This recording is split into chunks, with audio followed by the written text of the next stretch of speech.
I mean, you have a lot of parents who don't really know what their child or their children are good in until later on in life, where you're like, oh, my child wants to go and be a doctor in school, my child wants to be an engineer. But then we want to create a profile for each student that uses our software. I didn't know myself. Hello guys, welcome to another episode of Tech Trends and Innovation in Education. On today's episode, we are interviewing somebody who is really doing something interesting in the Edtech space. His name is Senyo, and his product is QKNOW. Let's get into it. Hello Senyo. Hi. It's Hi, Kwame. a real pleasure to have you here this morning. It's a pleasure being here. Fantastic. Where do we start from? Tell me a little about yourself. Okay, I'm Senyo Jiagge. Okay. So I'm the oldest of 3 kids. Fantastic. I'm more or less passionate about technology.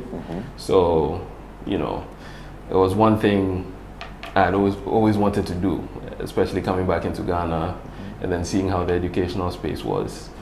So I thought maybe, you know, combining the two should fulfill a career move for me. Right. Yeah. Right.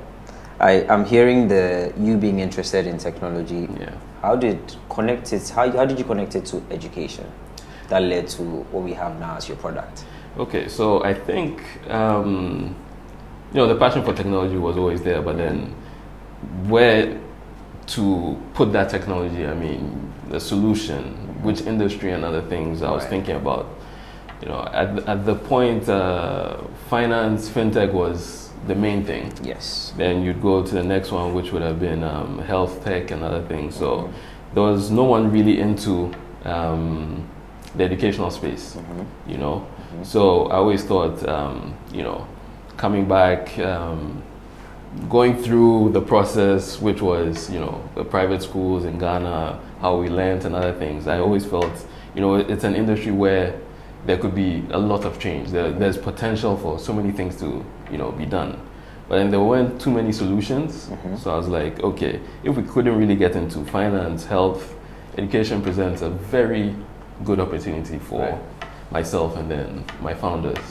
So that's where everything kicked off. I mean, it was just a normal sit down at my CTO's house where we're thinking about ideas, and, you know, we're just like, education should be it for us. So that's what kicked off everything. Fantastic. It's rather exciting to hear, you know, young people coming up with solutions, especially with regards to education. Yeah. The follow-up question for me would be, I'd want you to give me your brief take on, you know, tech trends and innovation in education. Okay. You know, as in, just give me like a brief background. Where it was before, what you are seeing now, the opportunities, etc. Yeah. I would say, you know, tech in education, or education really hadn't been disrupted as much as the other industries pre-COVID. Right. Yeah.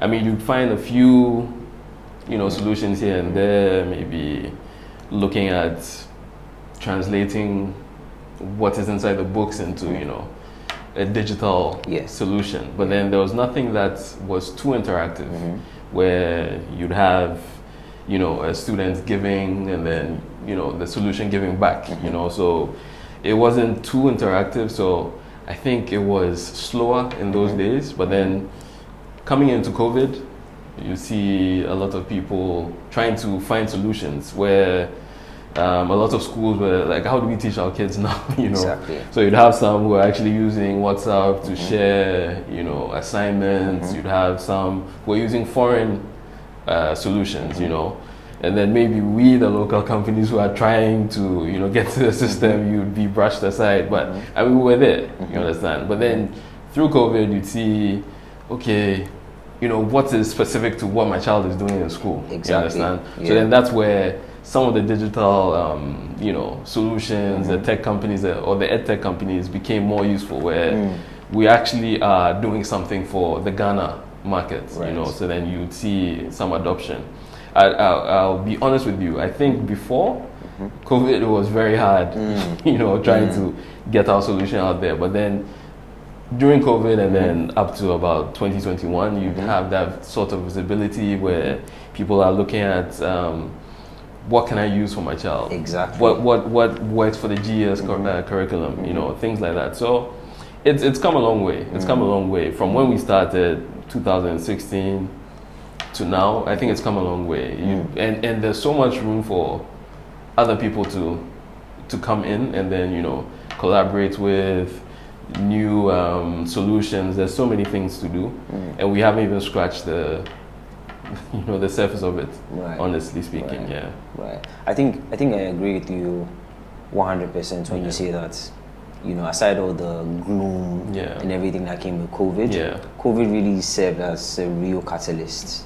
You know, it sparked, you know, some massive, you know, disruption in education. It did. It was a big disruption. And you know, back then, I think 2021, when I was doing my research, etc., it was really surprising. And a number of schools closed down. Yeah, they completely shut down. Yeah, because they didn't know what to do. Exactly.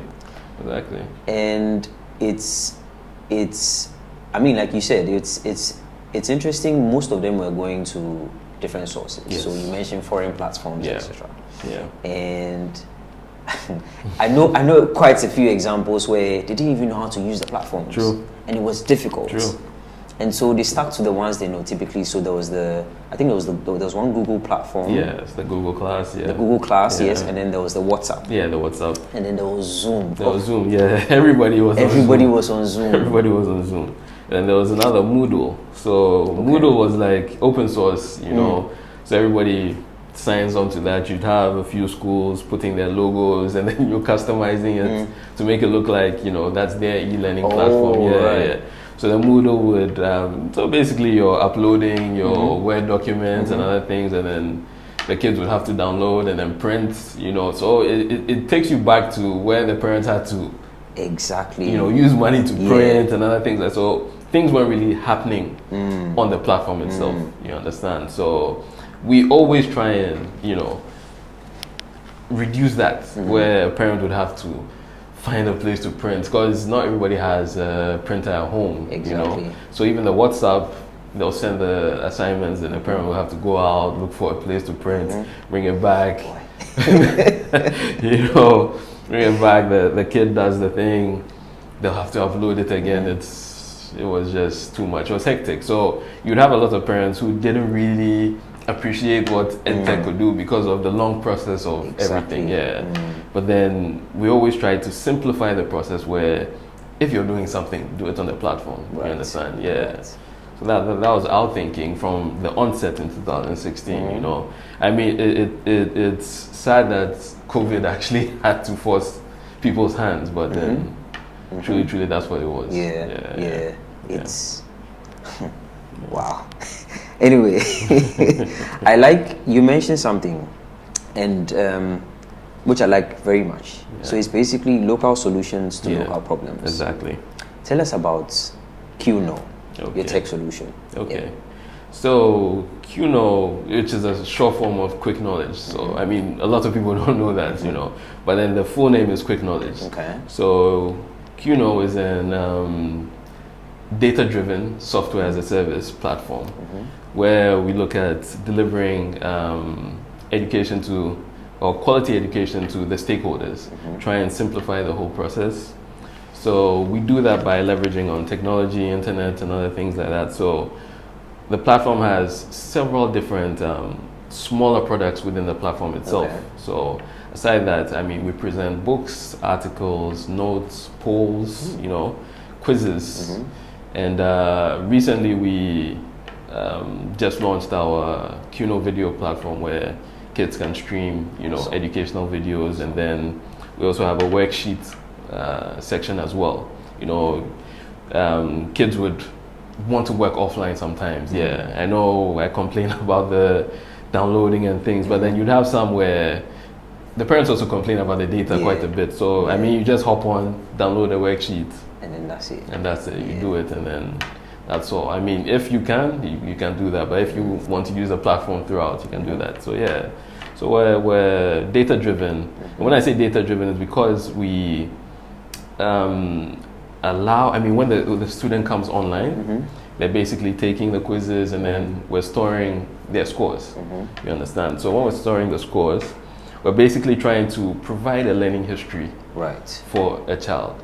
I mean, you have a lot of parents who don't really know what their child or their children are good in until later on in life, where you're like, oh, my child wants to go and be a doctor in school, my child wants to be an engineer. But then we want to create a profile for each student that uses our software. So far as you start on our software, maybe primary 1, grade 1, whatever it is, over the period you're on the software, we're developing a learning profile for you using the learning data. So basically everything you've done, the quizzes, if you're getting 5 over 10 in class 1, then you just have a brain spike and then you're really good, you know.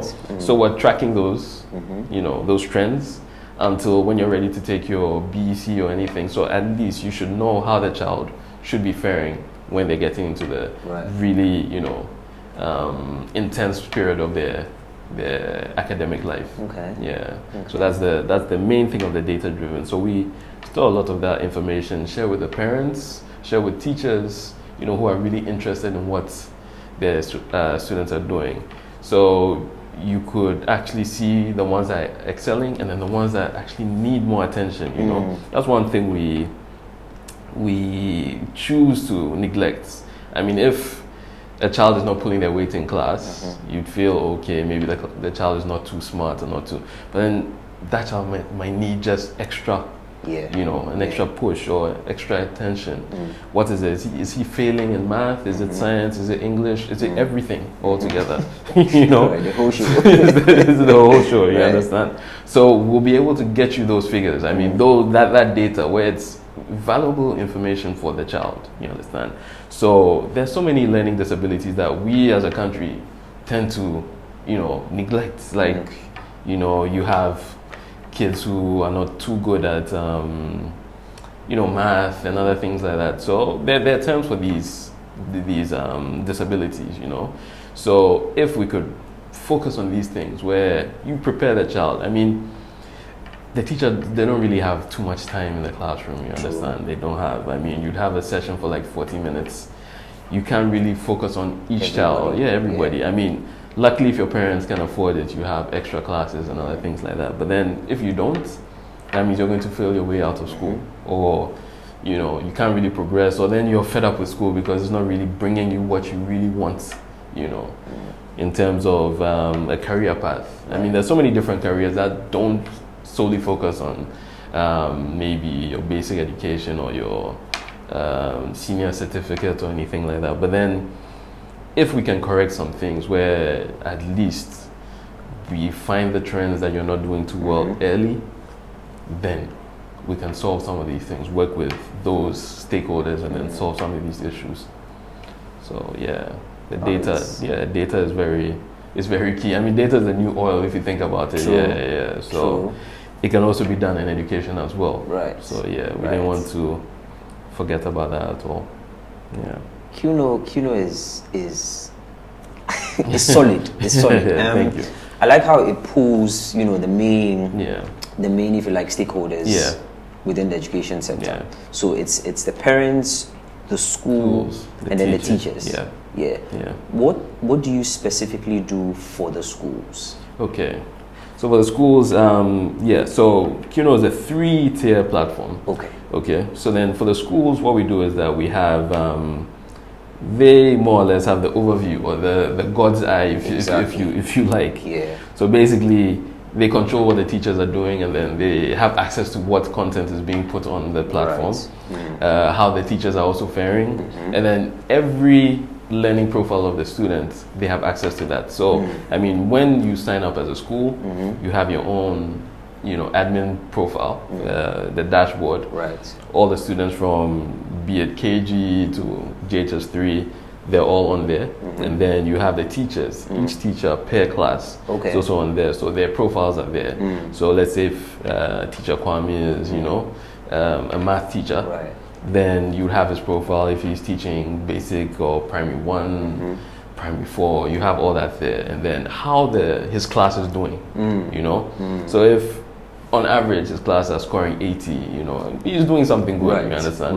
But if he's not, the admin should be able to see that and then discuss ways forward, you understand? Because I believe that once you're sending a child to school, they should succeed. I mean, you can't be happy that, I mean, in the past when we were in school, you'd complain your teacher marked you down. And then in my mind, it would always be like a teacher behind it. I'll give this guy, an F or something. But then we should try and make sure that, the kids succeed. You understand? So we try and put measures in place where they actually have those tools to help the students and also help the teachers, and then measure what the teachers are doing, because once a child is failing, it's always on the child. I mean, it could be the teaching methods as well. True. I mean, and it's not an insult or anything, but then there's so many things you can do better.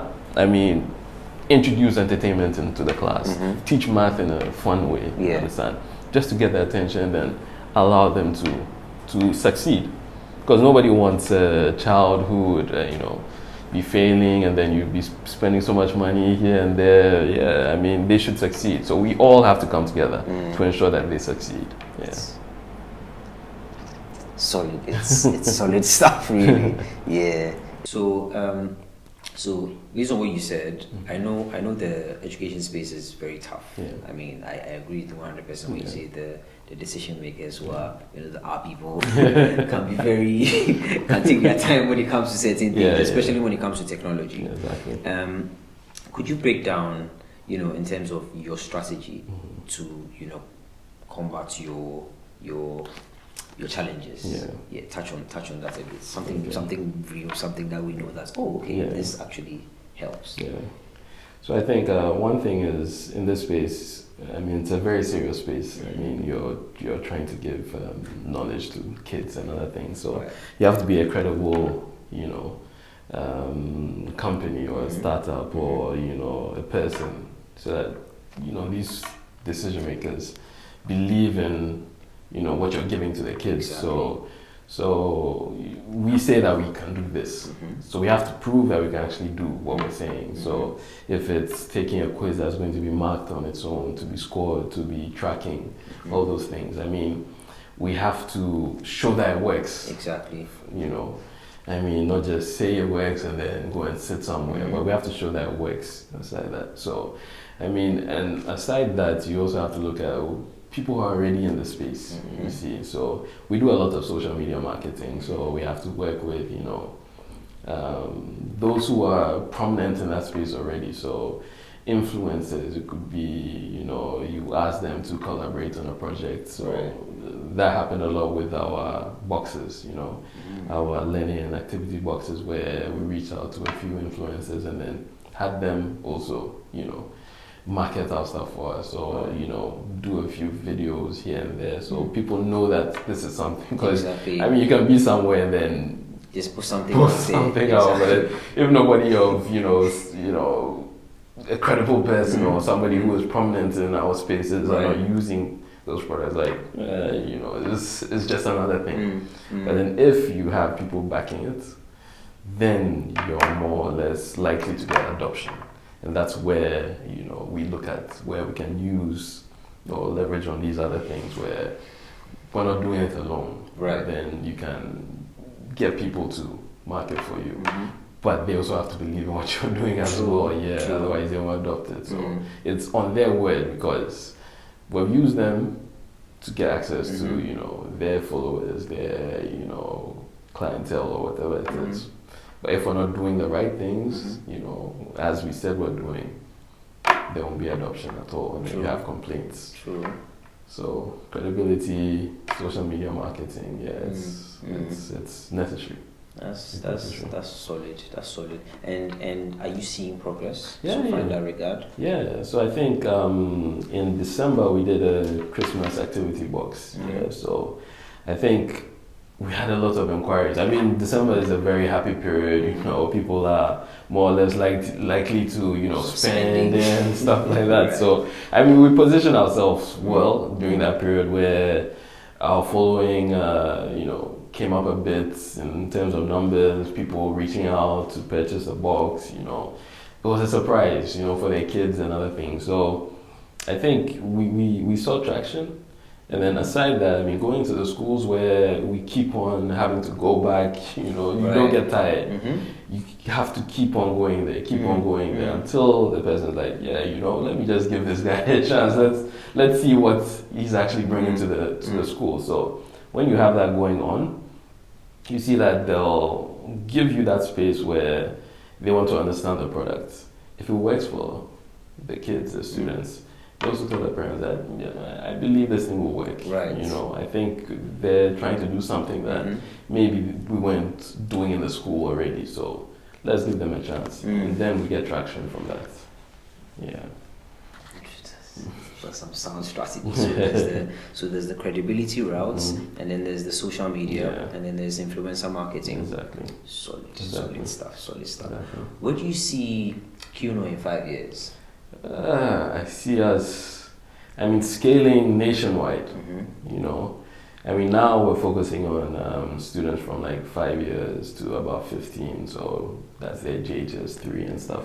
But I want us to enter the senior high schools, have an option for university students as well, and then go into West Africa. Right. You see, we have to get there, cross our borders, right. We always talk about people coming from different countries into our country. We need to export our stuff as well, we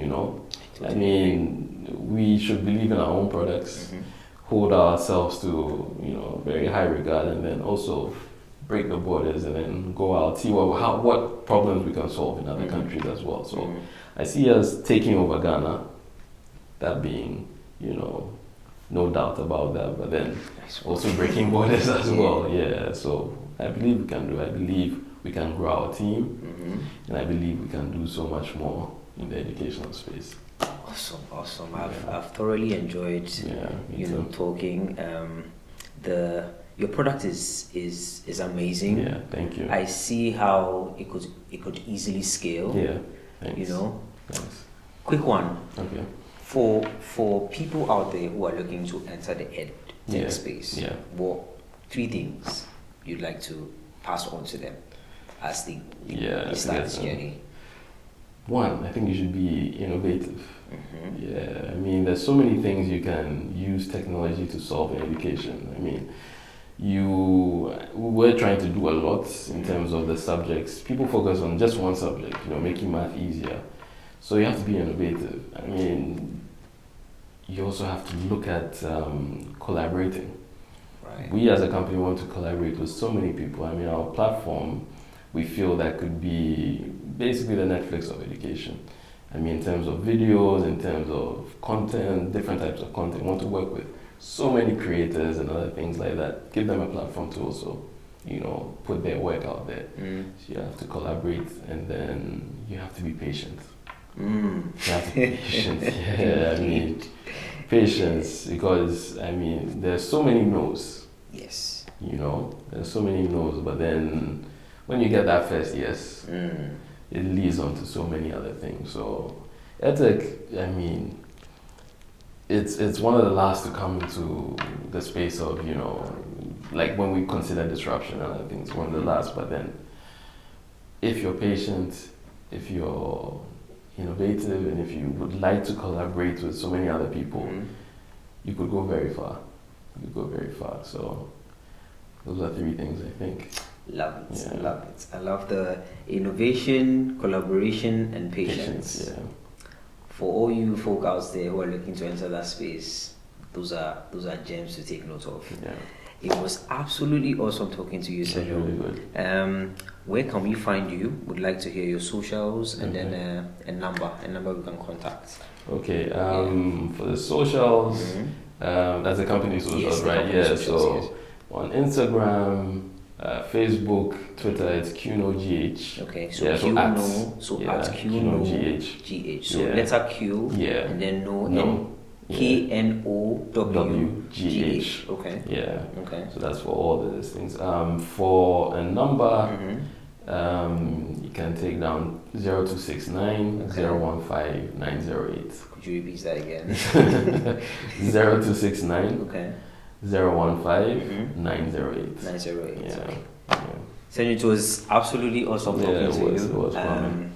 It's it's fantastic to know that there are people, young people out there who are coming up with, local solutions to local problems. Exactly. And, despite us coming out of, a rather difficult time with COVID, we are seeing, sparks of different things and innovations coming up in different places across, the country. This has been great. Yes. I'd like my audience to check out QKNOW.